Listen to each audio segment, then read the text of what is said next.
Bonjour à tous et bienvenue dans cette nouvelle vidéo de biologie. Dans la précédente vidéo, nous avions abordé la notion de chromosome. Cette 18e vidéo prolonge l'étude des chromosomes en abordant des chromosomes particuliers qui sont observables dans certaines cellules eucaryotes. Cette vidéo est organisée en une succession de 5 questions qui sont numérotées de 86 à 90 et qui s'appuie sur 8 documents qui sont numérotés de 1 à 8. Chacune de ces questions est repérable par l'icône suivante qui apparaît en haut à gauche de votre écran, et lorsque cette icône est visible, vous interromprez la lecture de la vidéo afin de prendre le temps nécessaire pour répondre à la question posée. Chaque question sera suivie par sa correction et l'icône suivante qui apparaît en bas à droite de votre écran vous signalera que vous êtes en train de visionner la partie correction. Voici la question 86 qui démarre cette vidéo et dans laquelle je vous demande de présenter une analyse de ce document numéro 1 qui est composé de 3 photos A, B et C. Le matériel observé ici provient de glandes salivaires, de larves de chironomes. Comme je vous l'avais demandé dans les précédentes vidéos, vous conduirez votre analyse en 4 temps. Dans un premier temps, vous présenterez le matériel biologique et le protocole technique ayant permis l'obtention de ce document. Le second temps de votre analyse sera consacré à la description de ce document. Dans un troisième temps, vous interpréterez ce document en identifiant les différents éléments observés. Puis, dans un quatrième et dernier temps, vous présenterez vos connaissances sur le thème que ce document permet d'aborder.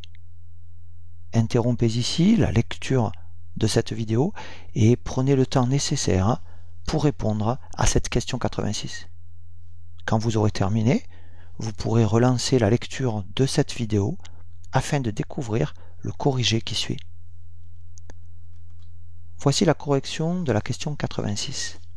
Vous deviez, dans le premier temps de votre analyse, présenter le matériel biologique utilisé et le protocole technique ayant permis l'obtention de ce document 1. On vous informe ici que le matériel observé provient de glandes salivaires, de larves de chironomes. Les chironomes font partie de la classe des insectes, du superordre des holométaboles, de l'ordre des diptères, et ils forment la famille des chironomidés. Les adultes ressemblent à des moustiques, ils mesurent environ 10 mm de long, possèdent une paire d'ailes longues et étroites, et ils vivent à proximité des plans d'eau et des rivières. Contrairement aux femelles de moustiques qui ont un organe piqueur, les chironomes ne piquent pas. Il existe des milliers d'espèces de chironomes et la plus connue est le chironome plumeux ou Chironomus plumosus qui est photographié ici. Ce chironome doit son nom aux antennes en forme de plumeau qui sont visibles ici ou ici et que portent spécifiquement les mâles. On vous informe que le document numéro 1 provient d'une observation de larves de chironome. Il faut donc maintenant présenter le stade larvaire du chironome.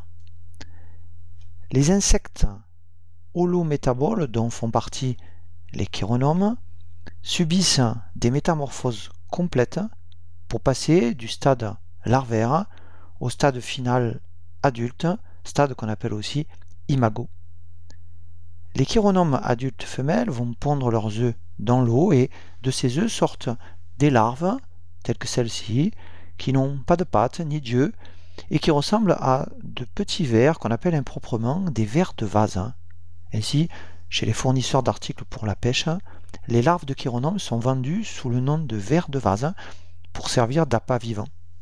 Chez les insectes holométaboles tels que les chironomes, la morphologie, la physiologie et le mode de vie des larves diffèrent fortement de ceux des adultes. Les larves ne font que grandir sans changer de forme. Les larves de chironomes vivent dans des eaux stagnantes, peu oxygénées, et elles sont résistantes à de nombreux polluants. Ces larves sont de couleur rouge car leur hémolymphe contient beaucoup d'hémoglobine qui leur permet de supporter les faibles concentrations en oxygène au fond des eaux où elles vivent. Les larves de chironomes peuvent former de véritables tapis au fond des plans d'eau. Et chez de nombreuses espèces de chironomes, les larves vivent dans des tubes enfouis dans la vase et elles en émergent pour capturer les particules en suspension. Les larves possèdent des filaments branchiaux abdominaux et elles font circuler l'eau par les mouvements de leur corps. Chez les insectes holométaboles, la nymphe représente le stade de développement intermédiaire entre la larve et l'imago. Le stade nymphal commence par une mue nymphale qui permet de passer de la dernière forme larvaire à la nymphe. Puis, la nymphe subit finalement la mue imaginale qui conduit à l'imago. Une des caractéristiques de la nymphe est qu'elle ne se nourrit pas et vit sur ses réserves. Chez les insectes diptères, la nymphe est appelée une pupe. Les pupes de chironomes restent au fond de leur tube et elles vont subir une dernière mue, la mue imaginale, qui va libérer l'adulte. Pour résumer le développement du chironome, on a donc d'abord un œuf, puis différents stades larvaires qui sont séparés par des mues larvaires, puis une pupe, et enfin l'adulte ou imago. La larve de chironome ressemble à un ver composé de segments et ses deux extrémités sont différentes. L'extrémité antérieure est formée d'une tête réduite et l'on peut voir juste en arrière de la tête un petit appendice appelé la spatule sternale prothoracique. Ce petit appendice est impliqué dans la locomotion de la larve. De l'extrémité antérieure à l'extrémité postérieure de la larve, on trouve les segments thoraciques qui sont au nombre de 3, puis les différents segments abdominaux. On peut repérer à l'extrémité de l'abdomen la présence de branchies sanguines qui sont impliquées dans la respiration de la larve. Voici deux photos de l'extrémité antérieure d'une larve de chironome. Cette extrémité antérieure est constituée par une tête réduite qui porte des antennes, puis par les segments thoraciques. La spatule sternale prothoracique est visible ici. Voici une photographie de l'extrémité postérieure d'une larve de chironome. Cette extrémité est constituée par les derniers segments abdominaux et vous pouvez repérer ici deux paires de longues branchies et ici deux courtes branchies. Nous allons maintenant décrire le protocole permettant d'isoler les glandes salivaires de cette larve.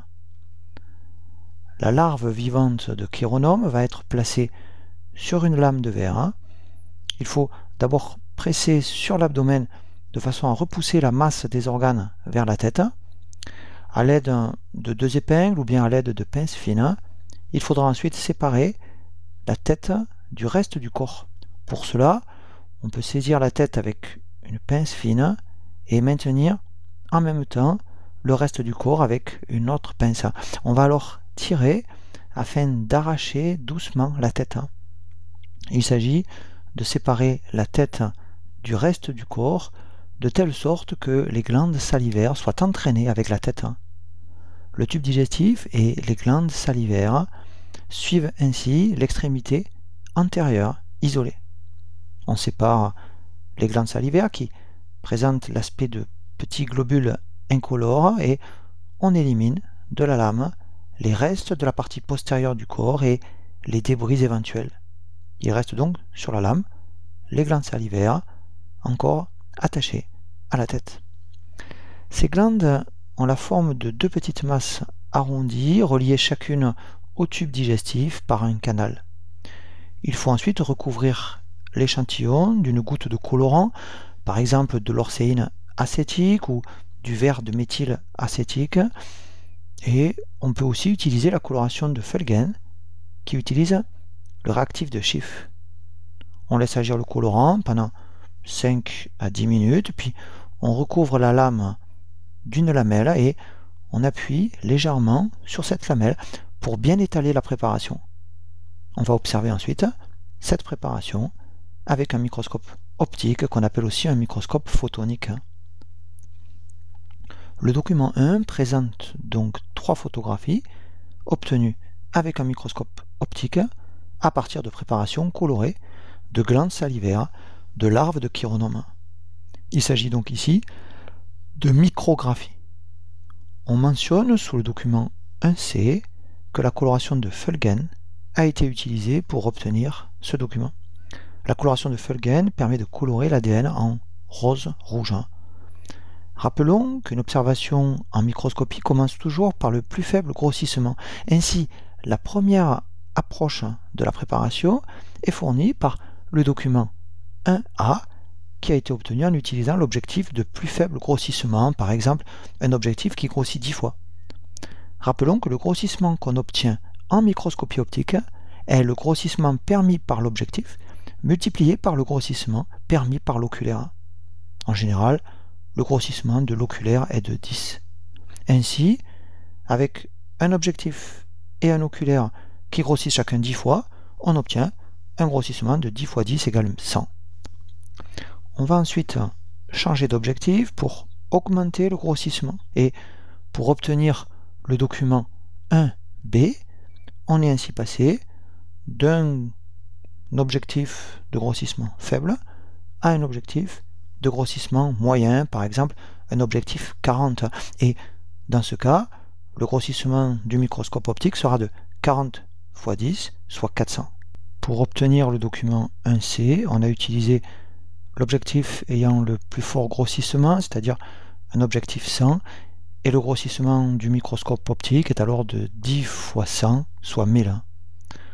Pour avoir une bonne image avec un objectif 100, on utilise un objectif dit à immersion, capable de donner une image bien plus nette que les objectifs ordinaires, qui sont des objectifs à sec. Dans le cas d'un objectif à immersion, on place entre la lentille de l'objectif à immersion et la lamelle couvre-objet une goutte d'huile, dite huile à immersion, dont l'indice de réfraction est proche de celui du verre. Passons maintenant au second temps de l'analyse du document 1. Ce second temps devait être consacré à l'observation de ce document. L'organe observé sur le document 1A a environ 1 mm de long et il est délimité par une couche de cellules. Ces cellules ont un diamètre d'environ 150 microns. Ce sont donc des cellules beaucoup plus grandes que les cellules animales classiques. En effet, l'ordre de grandeur du diamètre des cellules animales est d'environ une vingtaine de micromètres. Le document 1B permet une observation plus détaillée de ces grandes cellules et on repère qu'elles contiennent chacune un compartiment central de forme circulaire contenant des filaments épais et très colorés. Le document 1C permet une observation détaillée de ces filaments. Ces filaments ont une épaisseur d'environ 10 micromètres et leur longueur peut atteindre quelques centaines de micromètres. Ces filaments sont colorés en rose-rouge par la coloration de Feulgen et on peut repérer que ces filaments sont chacun formés par une alternance de bandes très colorées et de bandes beaucoup plus claires, ce qui donne à ces filaments une apparence striée. Passons maintenant au troisième temps de l'analyse du document 1, qui est le temps de l'interprétation, c'est-à-dire de la reconnaissance des éléments observés. Le document 1A montre une vue générale de la glande salivaire de la larve du chironome. Les cellules de grande taille observées ici sont les cellules formant la paroi de cette glande. Ces cellules sont des cellules eucaryotes car elles sont pourvues d'un noyau visible par exemple ici. Ce sont des cellules animales mais de taille anormalement grande. Ces cellules sont des cellules épithéliales dont le rôle est de produire et de sécréter les constituants de la salive de la larve du chironome. Ces cellules sont des cellules somatiques différenciées. Le document 1b permet de mieux observer les grandes cellules formant la paroi de cette glande et pour chaque cellule on pouvait repérer la membrane plasmique qui la limite, l'enveloppe nucléaire qui sépare le cytoplasme du nucléoplasme et à l'intérieur du noyau des chromosomes qui occupent la majeure partie du nucléoplasme. Rappelons que les chromosomes classiques des cellules eucaryotes sont des filaments qu'on peut observer seulement lors de la mitose ou de la méiose. Et nous avons vu dans la précédente vidéo que l'épaisseur des chromosomes classiques est maximale lors de la métaphase, c'est-à-dire au stade où les chromosomes sont le plus visibles. Et nous avons également vu dans la précédente vidéo que chacune des deux chromatides d'un chromosome métaphasique a une épaisseur d'environ 0,7 micromètres et une longueur de quelques micromètres. Les chromosomes classiques des cellules eucaryotes ne sont pas visibles dans le noyau cellulaire lors de l'interphase, mais seulement lors de la division mitotique ou méiotique, c'est-à-dire un moment du cycle cellulaire où le noyau n'est plus présent. Les chromosomes qui sont visibles sur le document 1b sont présents dans le noyau des cellules. Ces cellules des glandes salivaires de la larve de chironome sont donc en interphase et non pas en division. Une première particularité des chromosomes des glandes salivaires de la larve du chironome, particularité bien visible sur le document 1b, est que ces chromosomes sont présents à l'intérieur d'un noyau et donc dans des cellules qui ne sont pas en phase de mitose ou de méiose. Les documents 1b et 1c permettent aussi de montrer une seconde particularité de ces chromosomes. Ces chromosomes sont en effet exceptionnellement épais par rapport à des chromosomes métaphasiques, mais ils sont aussi beaucoup plus longs. On qualifiera ces chromosomes de chromosomes géants et plus précisément de chromosomes polyténiques ou chromosomes polytènes. Les grandes cellules formant la paroi de la glande salivaire de la larve de chironome et dont le noyau contient ces chromosomes polytènes sont qualifiées de cellules polyténisées. Une troisième particularité importante de ces chromosomes géants est leur striation qui résulte de l'alternance irrégulière de zones relativement denses appelées les bandes séparées de régions moins denses appelées les interbandes.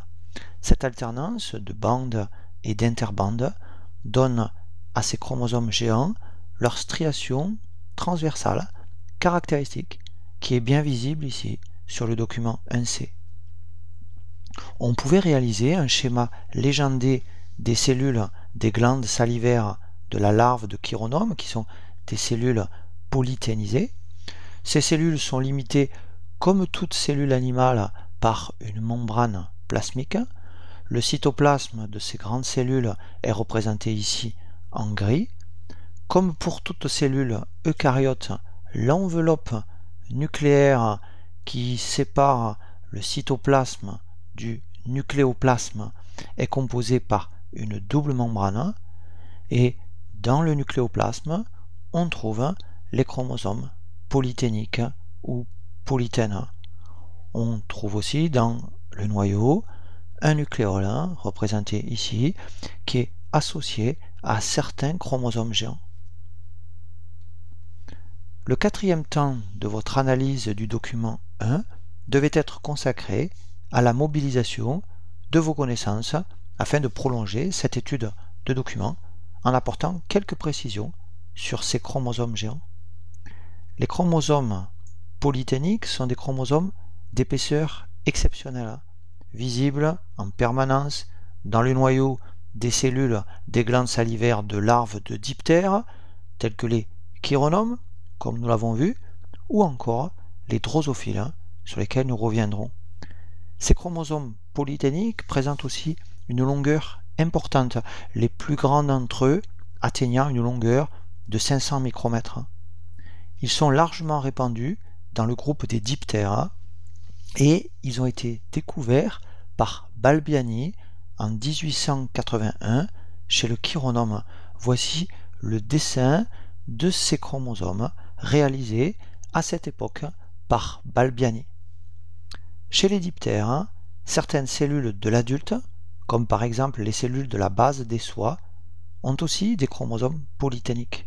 Mais c'est surtout dans les différents types cellulaires du tube digestif et de ses glandes annexes au stade larvaire qu'on observe les chromosomes polyténiques. Lors de son développement, l'embryon des diptères passe tout d'abord par une phase de multiplication cellulaire, à la fin de laquelle le nombre total de cellules de l'individu est atteint. Puis, les cellules débutent leur croissance et se différencient. C'est pendant la phase de croissance que se produit la polyténisation des chromosomes.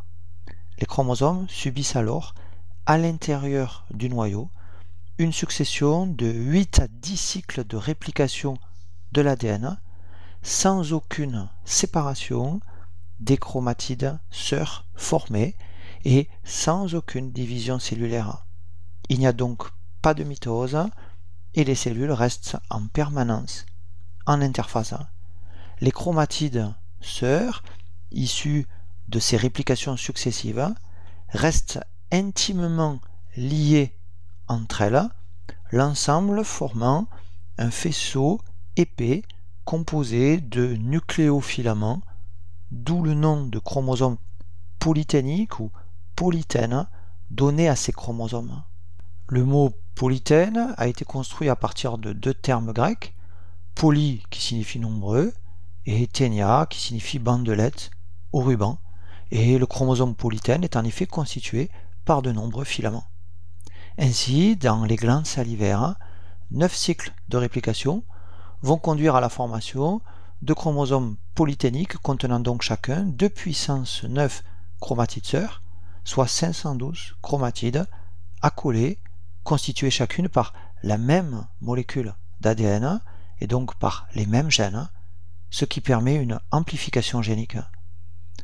En plus de provoquer l'expansion des cellules dites polyténisées par augmentation du volume de leur noyau, les copies multiples d'ADN au sein d'un même chromosome polytène vont permettre un haut niveau d'expression des gènes.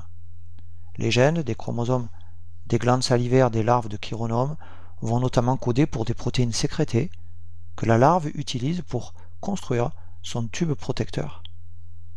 Comme les chromatides se multiplient un grand nombre de fois indépendamment de toute division nucléaire, on parlera d'une endoréplication polyténique. Une endoréplication est une réplication de l'ADN en l'absence de mitose. Notons que le degré de polyténisation varie d'un tissu à l'autre, mais chez un même individu, c'est généralement dans les glandes salivaires qu'il est le plus élevé. Les chromosomes polytènes sont également plus longs que les chromosomes métaphasiques parce qu'ils subissent une spiralisation moins forte que celle qui affecte les chromosomes classiques, visibles en mitose ou en méiose. Nous avons vu que les chromosomes polyténiques présentent aussi une striation transversale avec une alternance de bandes denses et d'interbandes moins denses. La taille, la morphologie et la distribution de ces bandes sont spécifiques de chaque chromosome. Cette structure striée des chromosomes polytènes est due à l'alternance sur une même chromatide de portions condensées formant des chromomères et de segments interchromomériques décondensés. Et comme toutes les chromatides constitutives d'un même chromosome polyténique sont issus de la réplication de l'ADN, qui est un processus de copie conforme de l'ADN. Ces chromatides sœurs sont donc toutes génétiquement identiques, si bien que les chromomères de chaque chromatide sont parfaitement alignés dans l'épaisseur du chromosome polytène. Ainsi, les bandes denses des chromosomes polytènes correspondent à l'alignement de chromomères, tandis que les interbandes de ces chromosomes correspondent à l'alignement de zones décondensées situées entre deux chromomères. En raison de leur gros diamètre et de leur grande longueur, les chromosomes polytènes sont des chromosomes très faciles à observer, et c'est la raison pour laquelle les cellules des glandes salivaires de larves de chironomes ou de larves de drosophiles constituent un modèle de choix en biologie pour observer des chromosomes, par exemple lors de travaux pratiques réalisés en classe. Mais il ne faut pas oublier que ces chromosomes polytènes sont des chromosomes très particuliers et très différents des chromosomes qu'on observe classiquement en mitose ou en méiose. Voici maintenant la question 87, dans laquelle je vous demande de présenter une analyse des documents 2 et 3 en suivant le même cheminement en 4 étapes que dans la question précédente. Les documents 2 et 3 ont été obtenus à partir de glandes salivaires de larves de Chironomus tentans. Le karyotype de ce chironome est 2n égale 8. Notez que pour obtenir le document 3, on a au préalable procédé à une incorporation d'uridine marquée au tritium. Interrompez ici la lecture de la vidéo et prenez le temps nécessaire pour faire cette analyse en 4 temps des documents 2 et 3. Puis, quand vous aurez terminé votre analyse, vous pourrez relancer la lecture de cette vidéo afin de découvrir le corrigé qui suit. Voici le corrigé de la question 87, dans laquelle vous deviez présenter une analyse en 4 temps des documents 2 et 3. Démarrons cette analyse par la présentation de la technique utilisée pour obtenir ces documents. Le modèle biologique est le même que précédemment, c'est-à-dire les glandes salivaires de larves de chironomes. Je vous ai déjà présenté la technique d'isolement de ces glandes et nous avons vu qu'il fallait les colorer avant de les observer au microscope optique. Mais 2 précisions techniques sont nécessaires pour la présentation des documents 2 et 3. Dans le cas du document 2, on a fait éclater les cellules des glandes salivaires ainsi que leur enveloppe nucléaire afin d'étaler le matériel nucléaire pour mieux l'observer en microscopie optique. Le document 2 est une micrographie obtenue en microscopie optique avec un fort grossissement. Cette photo est en noir et blanc, mais les éléments observés sur la préparation d'origine étaient colorés par exemple en rose dans le cas d'une coloration par lorcéine acétique. Pour obtenir le document 3, on a utilisé la technique d'autoradiographie après incorporation d'uridine tritiée. Je vous ai déjà parlé de cette technique d'autoradiographie dans la 16e vidéo de cette série. Le tritium, ou 3H, utilisé ici, est un isotope radioactif de l'hydrogène. L'uridine est composée de la base azotée uracile et d'un ribose. L'uridine va spécifiquement s'incorporer dans les ARN en cours de synthèse. Dans cette technique d'autoradiographie, les cellules sont d'abord incubées dans un milieu contenant de l'uridine marquée au tritium. Ces cellules vont alors incorporer l'uridine tritiée dans les ARN qu'elles synthétisent et qui deviennent alors radioactifs. Puis, après ce temps de marquage, les cellules sont lavées dans un milieu ne contenant plus le précurseur radioactif, de manière à stopper le marquage et à éliminer toute trace de marqueurs non incorporés. On peut procéder à une lyse ménagée de ces cellules, puis à une étape de fixation. On prépare le matériel pour qu'il puisse être observé en microscopie optique, comme ici, ou bien pour qu'il puisse être observé en microscopie électronique. L'autoradiographie permet de localiser avec précision une molécule, comme par exemple les ARN grâce à l'uridine tritiée. Afin de localiser les marqueurs radioactifs utilisés par les cellules, on va se servir de la propriété qu'ont ces marqueurs d'émettre des rayonnements, représentés ici par des flèches rouges, rayonnements qui impressionnent des émulsions photographiques. L'échantillon, représenté ici en orange, qui a été préparé pour être observé en microscopie optique, par exemple, va être ensuite recouvert d'une mince couche d'émulsion photographique qui est représentée ici en bleu clair, c'est-à-dire d'une suspension de gélatine et de bromure d'argent. Les cristaux de bromure d'argent, AgBr, sont représentés ici par des ronds blancs. Les parties radioactives de l'échantillon sont représentées ici en rouge.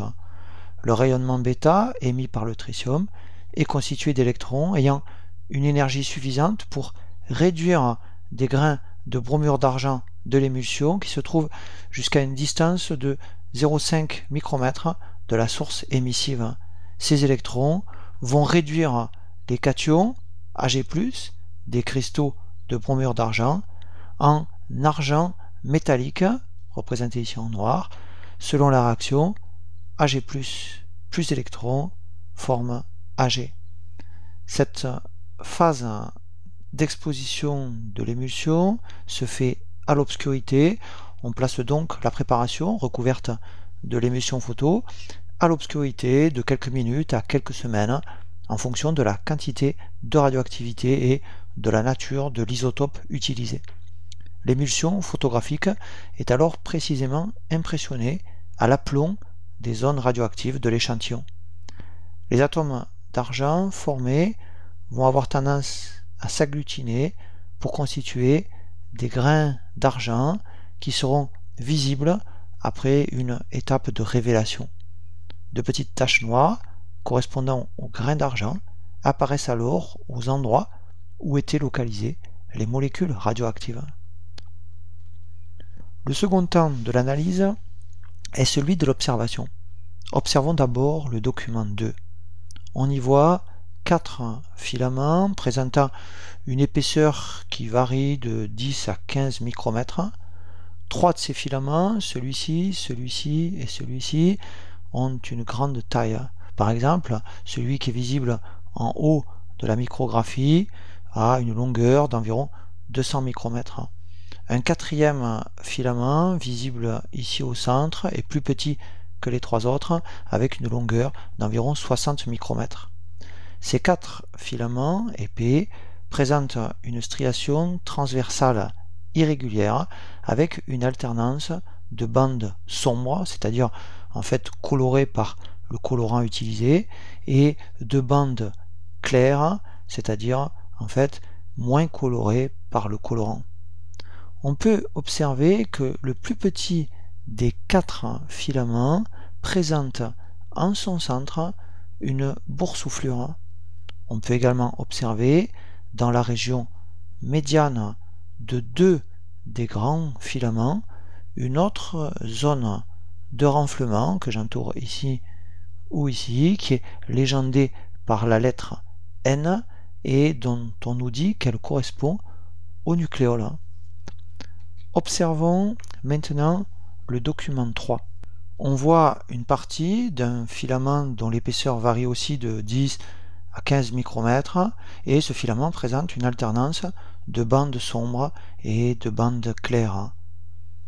J'entoure ici en bleu une zone renflée de ce filament et on peut observer que cette zone est couverte de nombreuses granulations noires, c'est-à-dire de grains d'argent, témoignant que cette zone a été marquée par le tritium. On trouve beaucoup moins de grains d'argent dans les autres zones visibles de ce filament qui sont des zones non dilatées. Passons maintenant au troisième temps de l'analyse de documents, c'est-à-dire à l'interprétation. Le document 3 montre le stock chromosomique complet de Chironomus tentans. Les 4 filaments épais visibles ici sont les chromosomes polyténiques d'une cellule de glande salivaire de la larve de ce chironome. La zone dilatée que j'entoure ici et qui est visible autour du centre du petit chromosome est un nodule chromosomique appelé aussi puff par les anglo-saxons.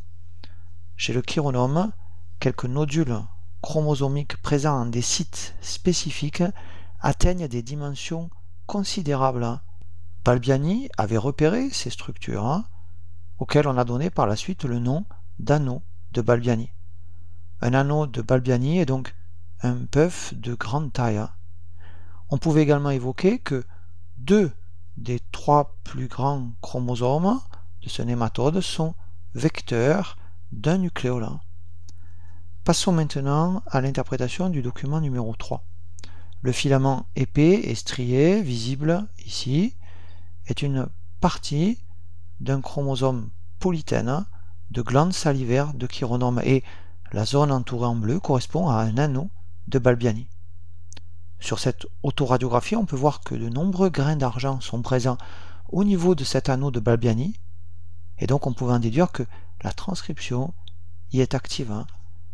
Les anneaux de Balbiani, des chromosomes polyténiques, sont donc des sites actifs de transcription, c'est-à-dire qu'ils sont le siège d'une intense synthèse d'ARN. Le 4e temps de l'analyse de ces documents devait être consacré à la mobilisation de vos connaissances. Chez le chironome, les 3 grands chromosomes sont appelés chromosome 1, chromosome 2 et chromosome 3, et le plus petit de ces 4 chromosomes est appelé le chromosome 4. Les chromosomes 2 et 3 sont porteurs du nucléole. Sur l'électronographie que je vous présente ici à droite, on peut observer le chromosome 4 du chironome avec 3 anneaux de Balbiani visibles appelés BR1, BR2, BR3, BR pour Balbiani Ring. On peut voir ici que ces 3 anneaux de Balbiani n'ont pas la même taille et nous reviendrons sur ce point dans la prochaine question. On vous disait également dans la question 87 que le caryotype de ce nématode Chironomus tentans est 2n égale 8, c'est-à-dire que ces cellules somatiques contiennent 8 chromosomes, 4 étant d'origine paternelle et 4 d'origine maternelle. Cependant, on ne compte que 4 chromosomes sur le document 2 qui contient pourtant le stock chromosomique complet de ce nématode. Il fallait donc expliquer ici que l'épaisseur exceptionnelle des chromosomes polyténiques des glandes salivaires du chironome est due non seulement à l'endoréplication polyténique dont je vous ai parlé dans la précédente question, mais aussi à l'appariement des chromosomes homologues.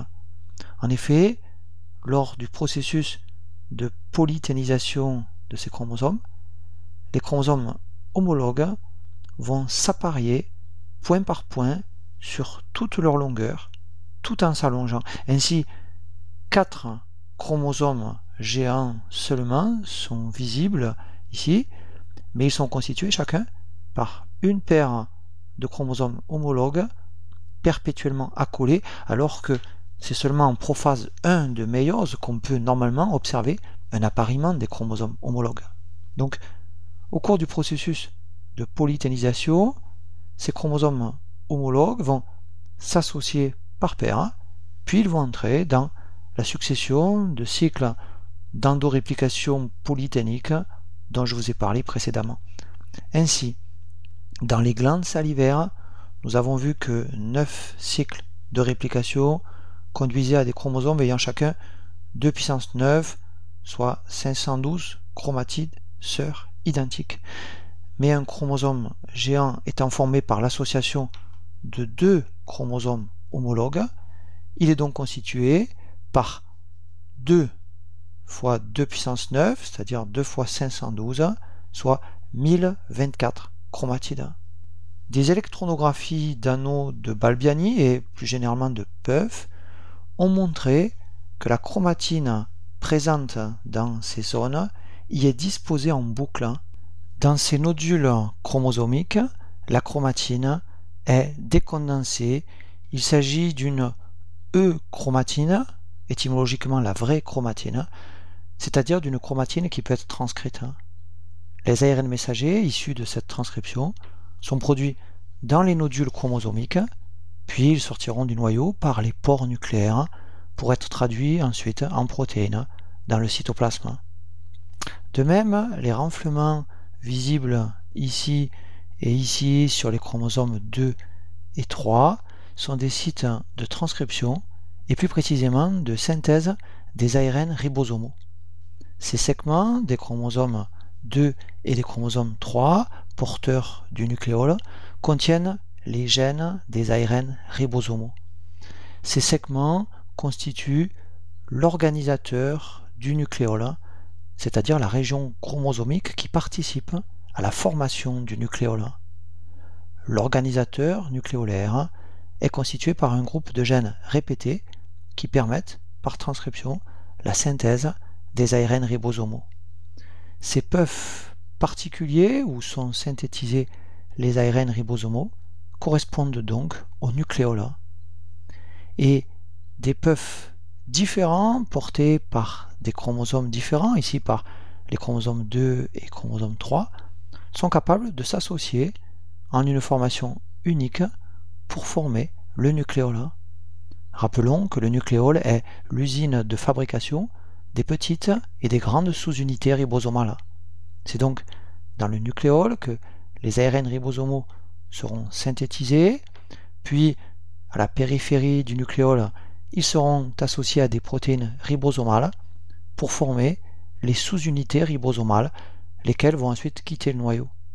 Dans le cytoplasme, les petites et les grandes sous-unités vont s'assembler pour former les ribosomes qui permettront la synthèse des protéines.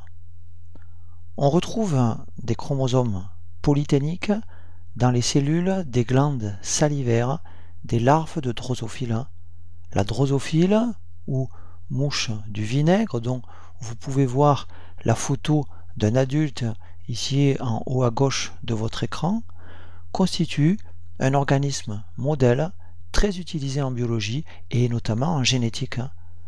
Le karyotype de ce diptère est aussi 2n égale 8 et dans les cellules de glandes salivaires de la larve de drosophile, les deux chromosomes homologues de chaque paire sont là aussi fermement appareillés de telle sorte que chaque paire apparaît comme une structure unique. On observe donc que 4 chromosomes polyténiques par cellule de glande salivaire de la larve de drosophile. L'hétérochromatine est représentée en vert sur le schéma de droite, par opposition à l'euchromatine, c'est-à-dire par opposition à la vraie chromatine. L'hétérochromatine est une chromatine compactée dont l'ADN n'est pas transcrit. L'hétérochromatine est ici localisée sur des secteurs précis des chromosomes et ces différents secteurs vont se souder ensemble pour former une structure appelée le chromocentre. Et c'est pourquoi le déploiement du contenu nucléaire des cellules polyténisées de drosophile fait apparaître une image où les 4 chromosomes polyténiques sont réunis par des régions proches de leur centromère au niveau d'un volumineux chromocentre commun. Pour clôturer cette 4e partie consacrée à la mobilisation de vos connaissances sur le thème des chromosomes polyténiques, vous pouviez présenter un schéma de l'organisation d'un chromosome polyténique. 8 à 10 cycles de réplication de l'ADN sans séparation des molécules filles ont conduit à de nombreuses chromatides parfaitement alignées les unes contre les autres. Ces nucléofilaments sont composés d'ADN associés à des protéines et notamment à des protéines histones. La fibre nucléosomique constitutive de chacune des chromatides forme des pelotons qui sont présents irrégulièrement tout le long de ce nucléofilament et ces pelotons sont appelés les chromomères. Sur chaque chromatide, les chromomères alternent de façon non régulière avec des segments linéaires appelés les segments interchromomériques. L'alignement de chromomères unis les uns aux autres va former les bandes des chromosomes polyténiques, alors qu'il n'y a pas de liaison entre les nucléofilaments au niveau des interbandes de ces chromosomes. Bien que la moitié au moins des chromosomes polyténiques soient constitués d'interbandes, 95% de l'ADN est localisé au niveau des bandes parce que l'ADN y est condensé en chromomères. La répartition et la taille de ces bandes sont spécifiques d'un chromosome et d'une espèce. Lorsque le nucléofilament de tous les chromomères d'une même bande se déploie en boucle, la bande se transforme en nodule chromosomique ou puff ou en anneau de Balbiani s'il est de grande taille. Ainsi, les puffs ou les anneaux de Balbiani que nous avons observés sont des zones de décondensation de certaines régions chromomériques. Et c'est sur cette portion déployée du nucléofilament que va se produire la transcription. Les ARN polymérases, représentés ici par des petits ronds noirs, sont les enzymes qui se déplacent le long d'un gène donné tout en catalysant la transcription de ce gène. Les fibrilles, représentées ici, sont les ARN en cours d'élongation produits à partir d'un même gène. Et ces ARN sont de longueur croissante plus on s'éloigne du début du gène. Attention, au sein d'une même boucle, cet axe correspond à une portion d'une seule molécule d'ADN, portion que l'on va retrouver à l'identique dans chacune des boucles localisées au niveau d'un même puff. L'axe constitué par une portion d'ADN où sont visibles les ARN en cours de synthèse, qui sont donc des ARN tous identiques, constitue une unité de transcription. La taille des boucles des nodules chromosomiques où se déroule la transcription est variable. Les plus grandes boucles atteignent 10 millions de paires de bases, soit une longueur suffisante pour abriter quelques dizaines de gènes. Sur ce schéma, on n'a pas représenté l'association entre les chromosomes homologues, laquelle contribue à doubler l'épaisseur du chromosome polyténique. Ainsi, pour 9 cycles de réplication, nous avons vu qu'un chromosome polyténique formé de 2 chromosomes homologues appariés contenait 1024 molécules d'ADN. Et on peut donc avoir au niveau d'un nodule chromosomique jusqu'à 1024 zones de transcription identiques et qui fonctionnent simultanément. Les chromosomes polyténiques contribuent donc à une synthèse protéique à la fois très efficace et très intense. Et on doit insister aussi sur le fait que d'une façon générale, la transcription ne peut se faire que lorsque la chromatine est décondensée, et dans le cas des chromosomes polyténiques, cette décondensation nécessaire à la transcription se réalise au niveau des puffs. Notons qu'il existe une bonne corrélation entre la taille d'un anneau de Balbiani et son activité de transcription, ce dont nous nous servirons dans la question suivante. Découvrons maintenant la question 88, dans laquelle je vous demande d'analyser le document 4.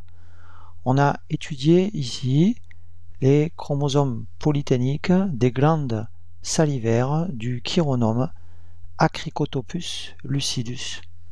Chez cette espèce, les glandes salivaires sont formées de 3 lobes qui ne partagent pas les mêmes activités.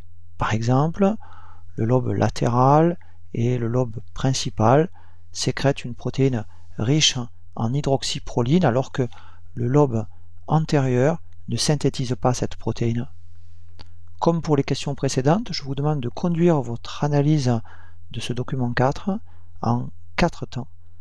Interrompez ici la lecture de la vidéo et prenez le temps nécessaire pour répondre à cette question. Puis, quand vous aurez terminé votre analyse, vous pourrez relancer la lecture de cette vidéo afin de découvrir le corrigé qui suit. Voici le corrigé de la question 88 dans laquelle vous deviez analyser le document 4. Les aspects techniques devaient être abordés dans le premier temps de votre analyse. On a prélevé les glandes salivaires du chironome Acricotopus lucidus à 2 stades différents de son développement. D'une part au dernier stade larvaire et d'autre part au stade prépupal, qui est le stade qui précède la mue nymphale. Chez cette espèce, les glandes salivaires sont formées de 3 lobes qui ont des activités différentes et qu'on a observées séparément. On a donc isolé 6 types cellulaires différents à partir des glandes salivaires de cette espèce. Puis on a étalé le stock chromosomique complet de ces cellules après avoir procédé à un éclatement des cellules et de leur enveloppe nucléaire. On a préparé ensuite le matériel chromosomique étalé afin qu'il puisse être observé en microscopie électronique à transmission. Les électronographies observées ont permis la représentation schématique des chromosomes présentés sur ce document 4. Le second temps de votre analyse devait être consacré à l'observation de ce document.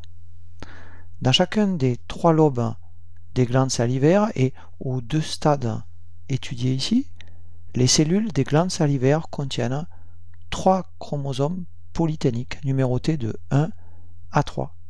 Ces 3 chromosomes présentent chacun un bras court et un bras long qui sont séparés par une région centromérique qui est représentée ici par un trait noir épais. On peut voir également que le chromosome 3 est associé au nucléole. Ces chromosomes polyténiques présentent aussi des renflements qui sont des anneaux de Balbiani ou Balbiani ring et qui sont légendés ici par le sigle BR. On dénombre l'existence ici de 6 anneaux de Balbiani différents, présents chacun en un point précis d'un chromosome donné. Ces 6 anneaux sont appelés BR1, BR2, BR3, BR4, BR6 et BR7. Regardons tout d'abord ces anneaux au dernier stade larvaire. BR3 et BR4, qui sont respectivement présents sur les bras longs des chromosomes 1 et 2 des cellules larvaires du lobe antérieur, ne sont pas observables sur ces mêmes chromosomes dans les cellules larvaires des 2 autres lobes de la glande salivaire. De même, BR7, qui est visible sur le bras long du chromosome 3 dans les cellules larvaires du lobe antérieur, n'est pas observable sur ce même chromosome dans les cellules larvaires des 2 autres lobes. BR1 et BR2, présents respectivement sur le bras court des chromosomes 1 et 2 dans les cellules larvaires du lobe latéral et du lobe principal, ne sont pas visibles sur ces mêmes chromosomes dans les cellules larvaires du lobe antérieur. Et BR6, qui est visible sur le bras court du chromosome 2 dans les cellules larvaires du lobe latéral, n'est pas observable sur ce même chromosome dans les cellules larvaires des 2 autres lobes. Et on pouvait faire exactement le même constat pour les anneaux de Balbiani des 3 chromosomes au stade prépupal. Mais la comparaison des 2 stades de développement devait permettre d'observer aussi des différences concernant le développement de certains anneaux de Balbiani. Ainsi, les 3 anneaux de Balbiani qui sont référencés par BR3, BR4 et BR7, présents chacun sur un chromosome dans les cellules du lobe antérieur et qui sont bien développés au dernier stade larvaire, sont en cours de régression dans ce même lobe antérieur au stade prépupal. Notons aussi que le puff du chromosome 3 lié à l'activité nucléolaire, bien développé dans les cellules des trois lobes au dernier stade larvaire, a régressé dans les cellules des trois lobes de la glande au stade prépupal. Le troisième temps de votre analyse devait être consacré à l'interprétation de ce document. Le caryotype de cette espèce de chironome est 2n égale 6 et l'on observe seulement 3 chromosomes dans ces cellules polyténisées parce que les 3 chromosomes géants de ces cellules sont constitués chacun par l'association de 2 chromosomes homologues. Les anneaux de Balbiani sont des zones d'intense activité de transcription et nous venons d'observer qu'à un même stade larvaire, les anneaux de Balbiani en activité dans les cellules de chacun des lobes des glandes salivaires ne sont pas les mêmes. La distribution de ces anneaux de Balbiani révèle des ressemblances fonctionnelles entre le lobe latéral et le lobe principal qui ont en commun 2 anneaux de Balbiani, BR1 et BR2, mais qui diffèrent néanmoins pour un troisième anneau qui est BR6. Par contre, la distribution des anneaux de Balbiani révèle un fonctionnement complètement différent entre le lobe antérieur et les 2 autres lobes. À un stade donné, il y a donc une expression différentielle des gènes selon la position géographique des cellules, ce qui va conduire à l'acquisition pour chaque lobe d'un phénotype cellulaire spécifique. Ainsi, les cellules de chacun des lobes vont exprimer à un moment donné des gènes précis qui leur permettent de produire des protéines spécifiques, comme par exemple la protéine riche en hydroxyproline que sécrète le lobe latéral et le lobe principal, mais que ne sécrète pas le lobe antérieur. De plus, la comparaison des 2 stades étudiés ici révèle que pour les cellules d'un même lobe, l'activité des anneaux de Balbiani peut varier d'un stade de développement à l'autre. Il existe donc une expression différentielle des gènes dans une cellule donnée au cours de l'ontogénèse. Par exemple, les gènes des anneaux de Balbiani BR3 et BR4, exprimés dans les cellules du lobe antérieur au dernier stade larvaire, vont cesser de l'être au stade prépupal, ce qui va modifier le phénotype de ces cellules. On notera aussi que l'activité nucléolaire peut varier dans une même cellule au cours du temps. Ainsi, dans les noyaux des cellules des glandes salivaires au stade prépupal, les gènes des ARN ribosomaux seront moins transcrits, les nucléoles moins volumineux, la production de sous-unités ribosomales moins importante et la synthèse globale de protéines se trouvera donc diminuée. Le quatrième temps de votre analyse devait vous permettre de mobiliser vos connaissances afin de présenter une synthèse sur le thème abordé par ce document. Les anneaux de Balbiani ne sont donc pas des structures figées, mais ils sont au contraire des structures dynamiques.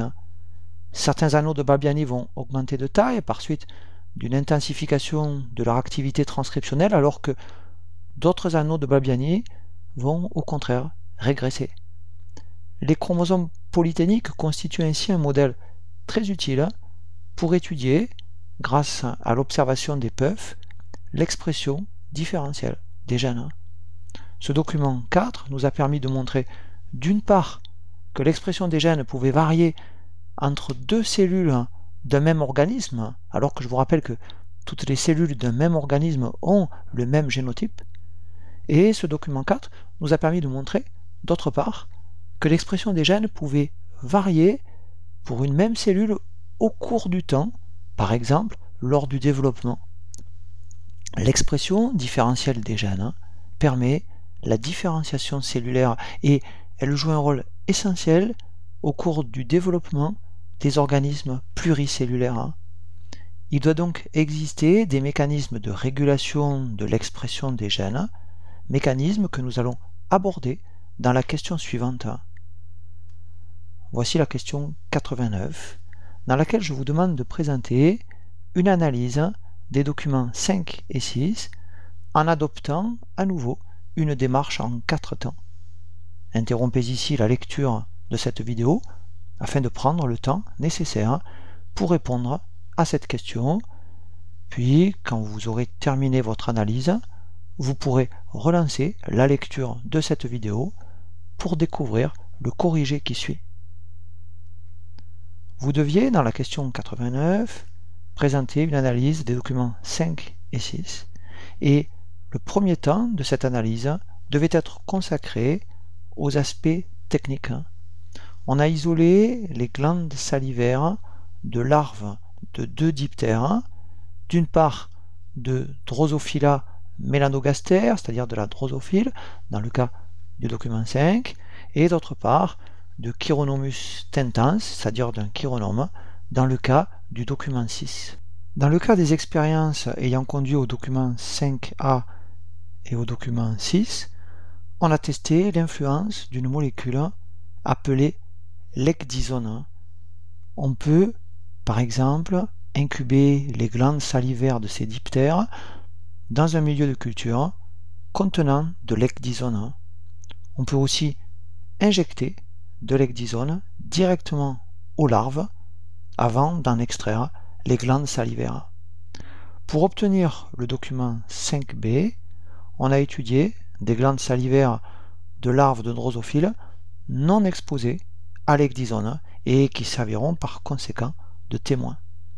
Pour l'expérience ayant conduit au document 6A et 6B, les glandes salivaires ont été exposées non seulement à l'ecdysone, mais aussi à l'uridine tricier afin de réaliser une autoradiographie selon la technique que je vous ai rappelée dans la correction de la question 87.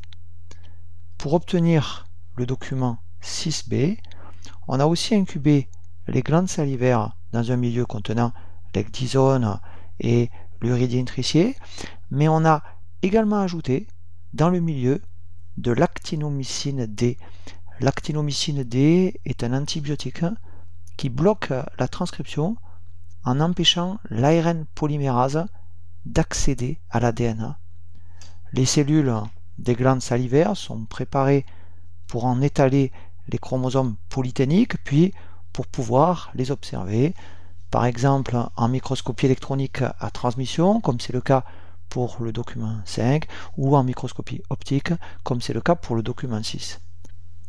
Notez bien que c'est une même zone de chromosomes qui est observée chez la drosophile dans les documents 5A et 5B, et c'est aussi un même chromosome, le chromosome 4, qui est le plus petit des chromosomes de ce chironome, qui est observé sur les documents 6A et 6B.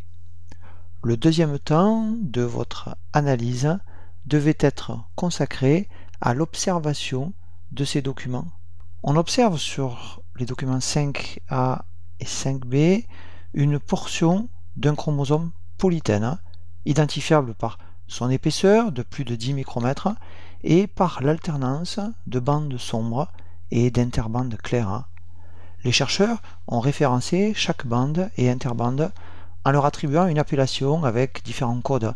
Par exemple, la bande noire qui est visible ici à gauche est appelée 63A13 et on la retrouve à la fois sur la partie A et sur la partie B du document 5, confirmant que c'est bien la même zone du chromosome qui a été observée ici en microscopie électronique.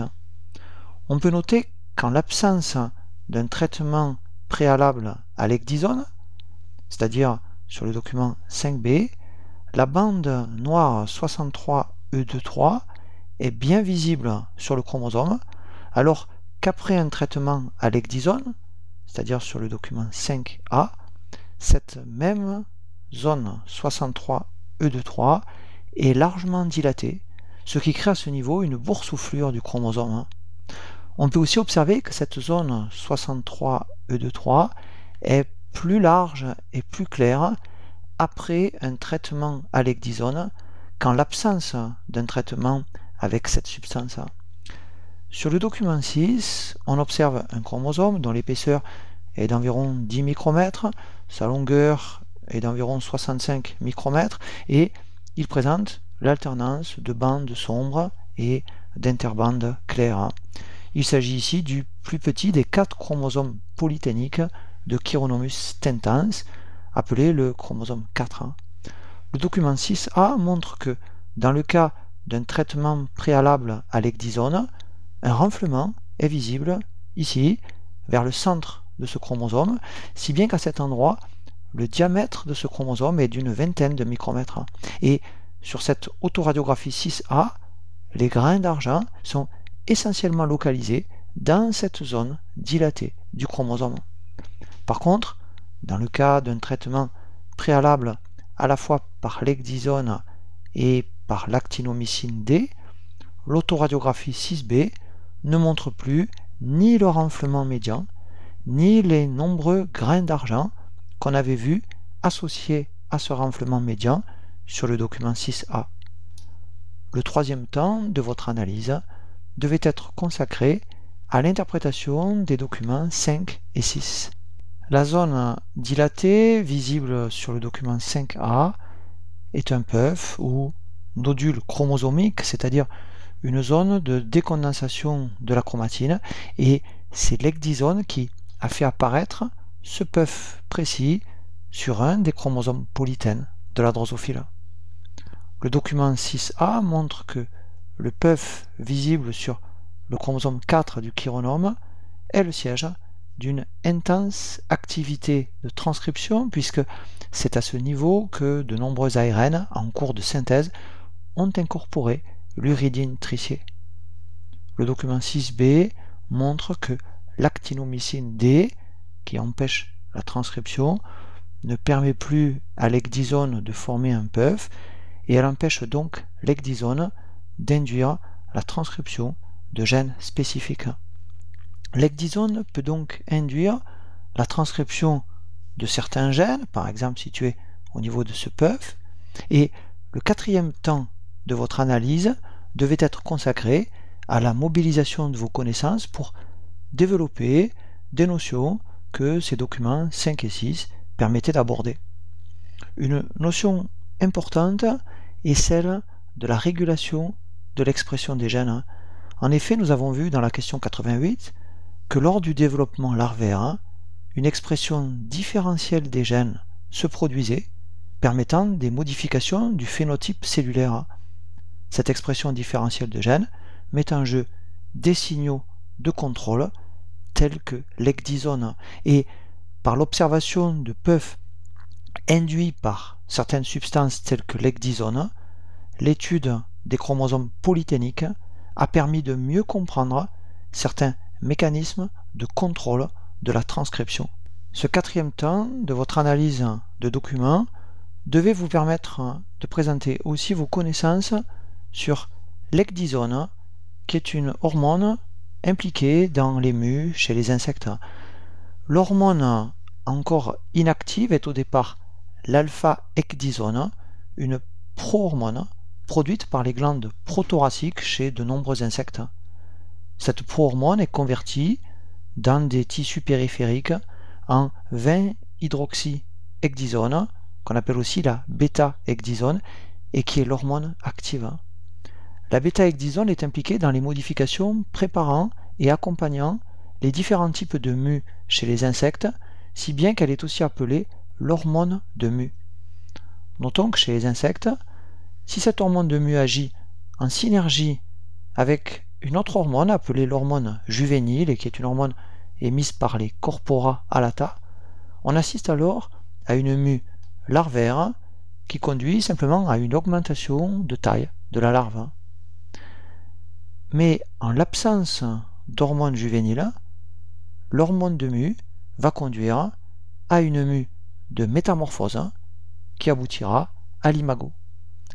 La bêta-ecdysone est une hormone de nature stéroïde qui, comme toutes les hormones stéroïdes, peut entrer dans les cellules cibles et agir par l'intermédiaire d'un récepteur intracellulaire.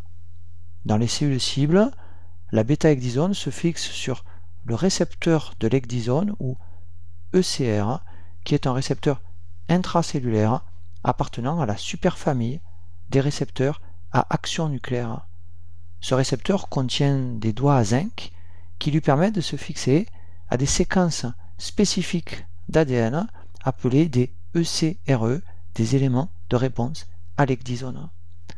Pour pouvoir être actif, le récepteur ECR lié à la bêta-ecdysone doit former un hétérodimère avec une autre protéine, la protéine ultraspiracle ou USP, qui appartient aussi à la superfamille des récepteurs nucléaires et qui contient aussi des doigts à zinc lui permettant de se fixer à l'ADN.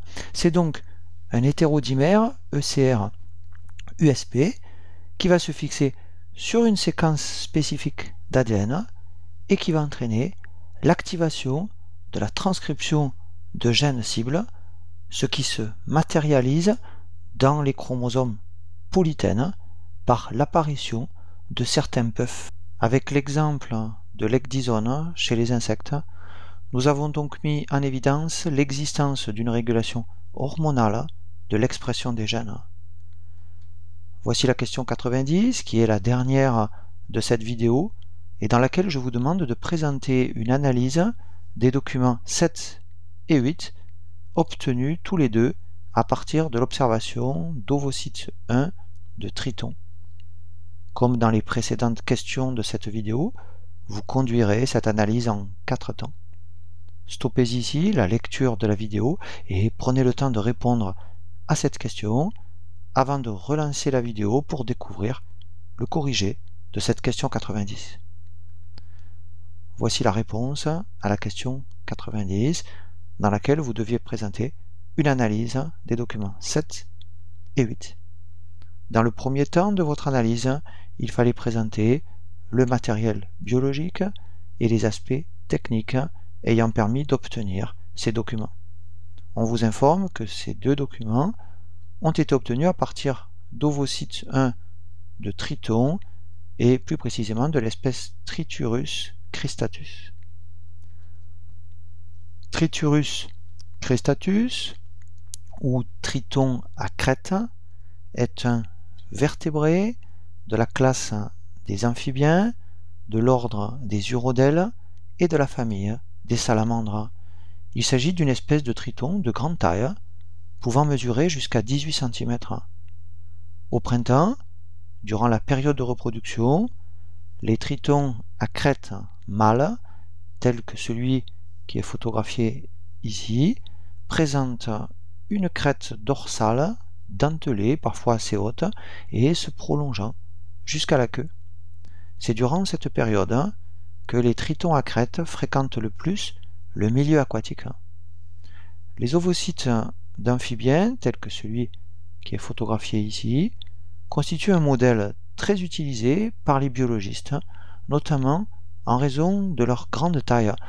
En effet, les ovocytes d'amphibiens sont des cellules riches en réserve et de très grande taille, puisque ces cellules géantes ont un diamètre de 1 à 4 mm.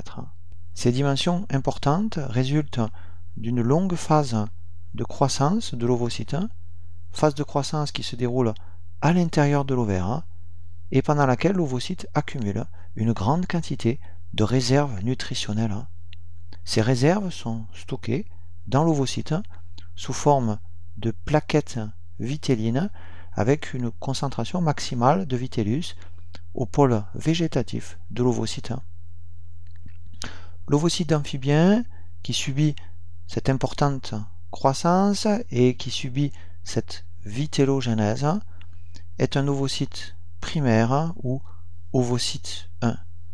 L'ovocyte 1 est une cellule qui a entamé sa première division de méiose et qui se trouve bloquée au stade diplotène de la prophase 1, le stade diplotène, constituant le quatrième des 5 stades de la prophase 1. Le noyau de cet ovocyte 1 est appelé la vésicule germinative et je l'ai entouré ici en rouge. Ce noyau de l'ovocyte 1 mesure environ 500 micromètres de diamètre et il est situé dans l'hémisphère animal. Notons la présence de nombreux nucléoles qui sont visibles ici dans la partie périphérique de ce noyau. Au moment de la période de reproduction du triton, les ovocytes 1 vont subir une maturation qui se traduit par la poursuite de la méiose et qui va s'accompagner de l'ovulation.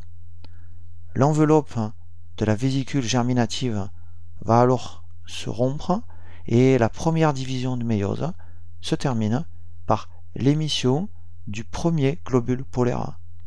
L'ovocyte issu de cette première division de méiose est appelé ovocyte secondaire ou ovocyte 2 et il entame alors sa seconde division de méiose jusqu'au stade de la métaphase 2 où il subit un nouveau blocage méiotique.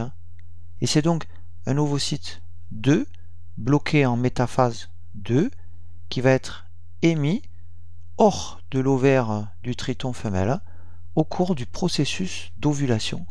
L'ovocyte 2 bloqué en métaphase 2 va transiter par l'oviducte où il s'entoure de plusieurs couches d'une gangue mucilagineuse et il faudra attendre la fécondation pour débloquer la seconde division de méiose qui s'achèvera alors par l'émission du second globule polaire.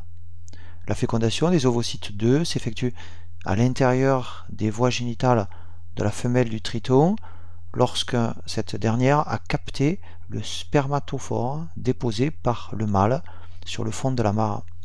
Après une longue danse nuptiale du mâle, la femelle va pondre de 200 à 300 œufs qui sont collés individuellement sur des plantes aquatiques. Pour obtenir les documents 7 et 8, on va extraire de l'ovaire des ovocytes 1 en fin de vitellogénèse et on va isoler par microdissection leur vésicule germinative. Cette vésicule germinative ou noyau de l'ovocyte 1 est placée ensuite dans une solution qui permet la rupture de l'enveloppe nucléaire, si bien que le contenu de ce noyau va se trouver libéré. Pour obtenir les documents 7 et 8, on a photographié le matériel nucléaire extrait de la vésicule germinative de l'ovocyte 1 de triton avec un microscope à contraste de phase, c'est-à-dire un microscope optique qui exploite les changements de phase d'une onde lumineuse traversant un échantillon. Et l'image présente alors différents degrés de luminosité et de netteté en raison de la réfraction différentielle de la lumière par les différents constituants de l'échantillon. Et cette microscopie à contraste de phase va donner finalement plus de détails que la microscopie optique classique, parce que la microscopie à contraste de phase augmente le contraste visuel entre les différentes régions d'une préparation. Et notons que cette technique peut permettre d'examiner des cellules vivantes sans avoir besoin de les colorer. Pour obtenir le document 8, on a laissé dans un premier temps les ovocytes 1 de triton incorporer de l'uridine tricier afin de réaliser une autoradiographie selon la technique que je vous ai exposée dans la réponse à la question 87. Passons au deuxième temps de l'analyse consacrée à l'observation des documents 7 et 8. Sur le document 7, on peut voir de longs filaments qui sont constitués en leur centre par un axe noir et le long de cet axe dense se succèdent des granules d'environ 1 micromètre de diamètre. Cet axe noir porte de part et d'autre de très longues expansions latérales formant des boucles fines qui sont présentes tout le long de cet axe et qui élargissent ce filament, lui conférant un diamètre de 10 à 20 microns. Et sur le document 8, on peut observer quelques-unes de ces boucles, par exemple ici ou ici. On voit que ces boucles ont des tailles variables et on doit noter que des grains d'argent sont présents sur toute la longueur de ces boucles. Passons au troisième temps de notre analyse consacré à l'interprétation des observations. Sur le document 7, les filaments visibles ici sont des chromosomes particuliers qui font partie des chromosomes géants en raison de leur taille exceptionnelle, mais ce ne sont pas ici des chromosomes polyténiques. Ces chromosomes sont appelés des chromosomes en écouvillon ou chromosomes en goupillon ou chromosomes plumeux, et pour les anglo-saxons des lamp brush chromosomes, en référence aux brosses qui étaient utilisées autrefois pour nettoyer les verres des lampes à pétrole. Les chromosomes en écouvillon sont les plus grands des chromosomes connus. Et comme l'ovocyte 1 qui les contient est bloqué en prophase 1 de méiose, les chromosomes en écouvillon forment à ce stade des bivalents, c'est-à-dire que les chromosomes sont associés par paires de chromosomes homologues. Le document 7 est l'observation d'une des paires de chromosomes homologues, c'est-à-dire d'un de ces bivalents. Sur la micrographie et le schéma d'interprétation qui apparaissent ici à gauche, deux chromosomes en écouvillon d'une même paire, visibles ici et ici, ont été représentés chacun par deux traits rouges sur le schéma d'interprétation.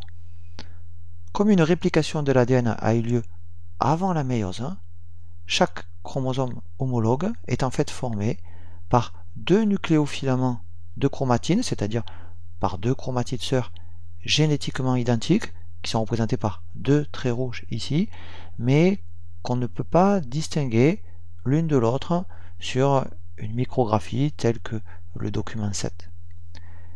Les régions de plus grande condensation de ces deux nucléofilaments, régions qui se succèdent tout le long de l'axe chromosomique, constituent des chromomères formés de chromatine condensée, et ces chromomères constituent de petits granules denses d'environ 0,5 à 2 micromètres de diamètre. Au stade diplotène de la prophase 1, où se trouve bloqué l'ovocyte 1, les chromosomes homologues de chaque paire sont en train de se séparer, ce qui permet de distinguer les deux chromosomes homologues d'une même paire. Mais au stade diplotène, ces chromosomes homologues restent encore associés en un ou plusieurs points que l'on appelle des chiasmas. Au niveau d'un chiasma, deux chromatides homologues d'un même bivalent vont s'entrecroiser. Ce chevauchement de deux chromatides homologues, observable en microscopie au niveau des chiasmas, peut donner lieu à un échange de segments homologues d'ADN entre ces chromatides homologues. Cette recombinaison génétique contribue au brassage des gènes qui a lieu lors de la méiose. Les boucles qui émergent sur toute leur longueur d'un même chromosome en écouvillon, et dont quelques-unes ont été représentées sur le schéma d'interprétation, sont des nucléofilaments de chromatine décondensés qui s'échappent des chromomères et qui se déploient en expansion latérale de part et d'autre de l'axe chromosomique. Le document 8 montre que c'est au niveau des boucles de chromatine décondensée des chromosomes en écouvillon que l'uridine tricier a été incorporée. une boucle d'un chromosome en écouvillon est schématisée sur la figure qui apparaît ici à droite, et les ronds rouges représentent sur cette figure les très nombreux points d'incorporation de l'uridine tricier.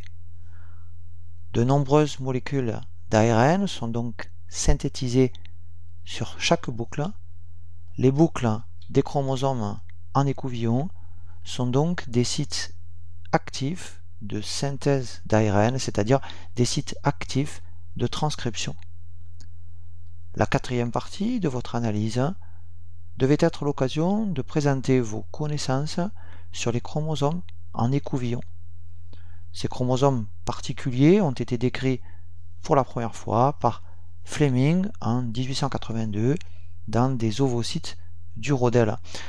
C'est en effet chez les amphibiens que ces chromosomes ont été le plus étudiés en raison de leur facilité d'isolement et de leur grande taille.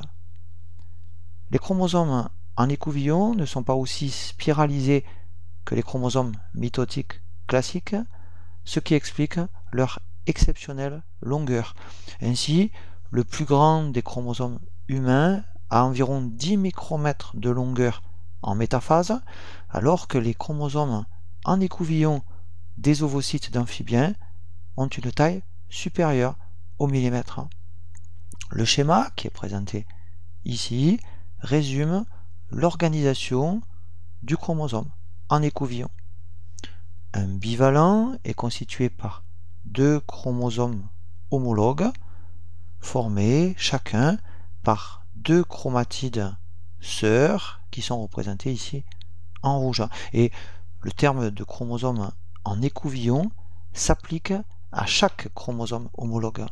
Les chromosomes homologues appariés sont en train de se séparer lors du stade diplotène de prophase 1, mais ils restent encore associés au niveau de chiasma.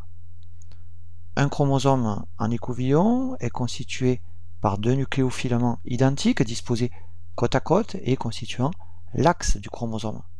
Cet axe est formé par une alternance de zones de chromatine très condensées, formant les chromomères, et de zones interchromomériques moins condensées.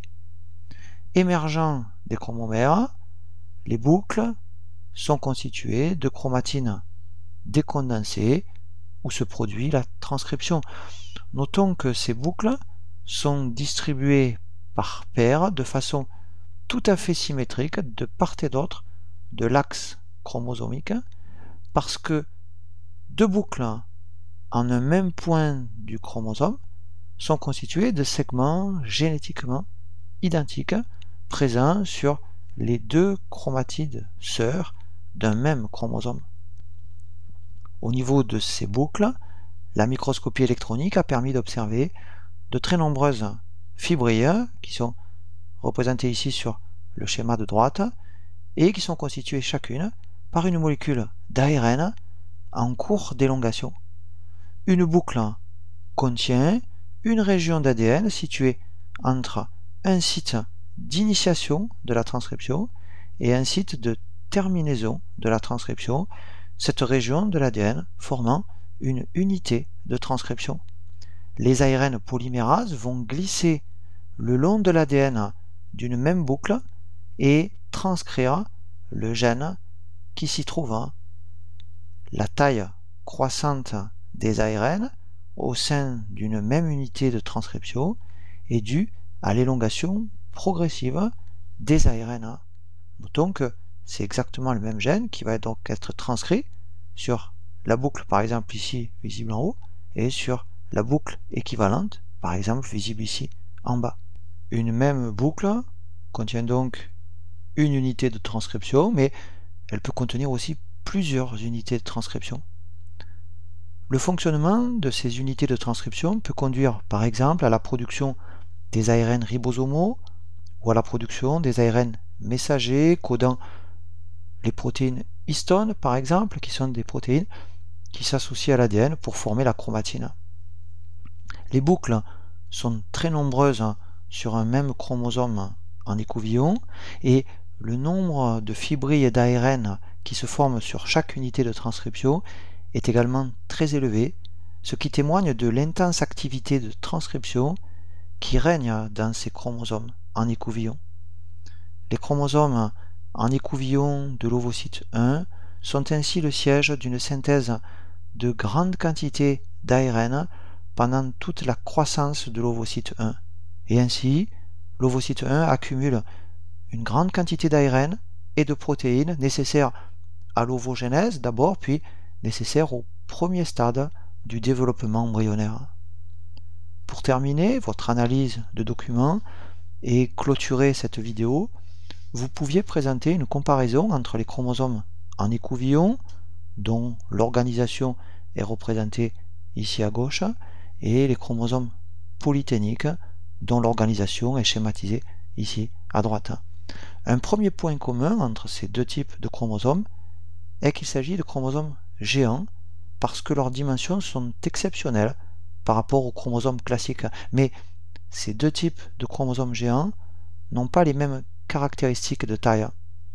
En effet, les chromosomes en écouvillon sont nettement plus longs que les chromosomes polyténiques et leur diamètre axial est bien plus petit que celui des chromosomes polyténiques parce que l'ossature axiale des chromosomes en écouvillon est constituée seulement par deux chromatides sœurs juxtaposées, alors que l'axe des chromosomes polytènes est formé par de très nombreuses chromatides accolées. On a vu jusqu'à 1 millier de chromatides accolées. Et donc, les chromosomes polytènes sont des chromosomes exceptionnellement épais, alors que les chromosomes en écouvillon sont des chromosomes exceptionnellement longs.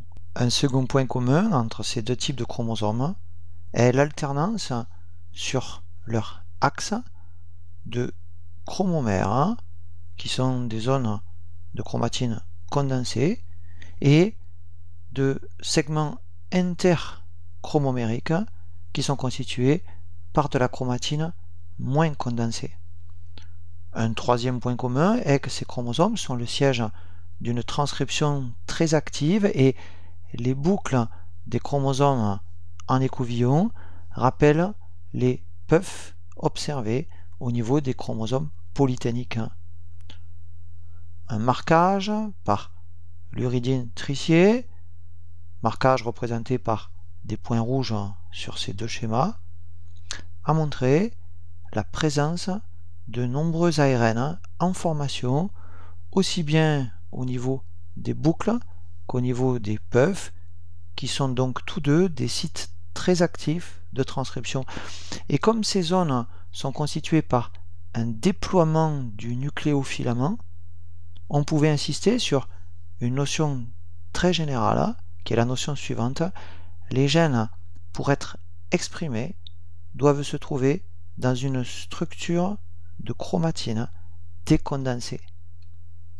On devait noter dans cette comparaison qu'au niveau des boucles des chromosomes en écouvillon ou bien au niveau des puffs des chromosomes polytènes, on retrouve des unités de transcription où des ARN polymérases se déplacent le long de l'ADN en catalysant l'élongation progressive d'ARN.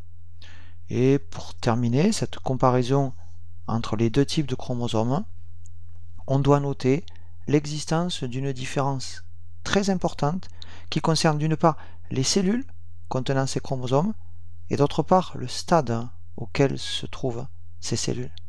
En effet, les chromosomes polyténiques sont contenus dans le noyau de cellules somatiques particulières, présentes dans certains organes, des larves de diptères, comme dans les glandes salivaires. Et ces cellules polyténisées sont en interphase. Elles ne pourront pas se diviser et après une intense activité de synthèse protéique, elles vont finir par mourir. Par contre, les chromosomes en écouvillon sont contenus dans le noyau de l'ovocyte 1 de divers vertébrés et invertébrés, et donc pas seulement chez les amphibiens. Et l'ovocyte 1 est une cellule non pas somatique, mais germinale. De plus, l'ovocyte 1 n'est pas en interphase, mais c'est une cellule qui est en méiose. L'ovocyte 1, bloqué en prophase 1 de méiose, terminera ensuite la première division méiotique pour former l'ovocyte 2. Notons que par la suite du processus méiotique de l'ovocyte, les chromosomes en écouvillon vont se condenser et ne mesurer alors plus que 15 à 20 micromètres de longueur. Ainsi s'achève cette 18e vidéo consacrée à des chromosomes originaux tels que les chromosomes polyténiques et les chromosomes en écouvillon, et je vous remercie de votre attention. Je vous donne rendez-vous dans la 19e vidéo consacrée à la nature de l'information génétique et dans laquelle nous aborderons la structure de la molécule d'ADN.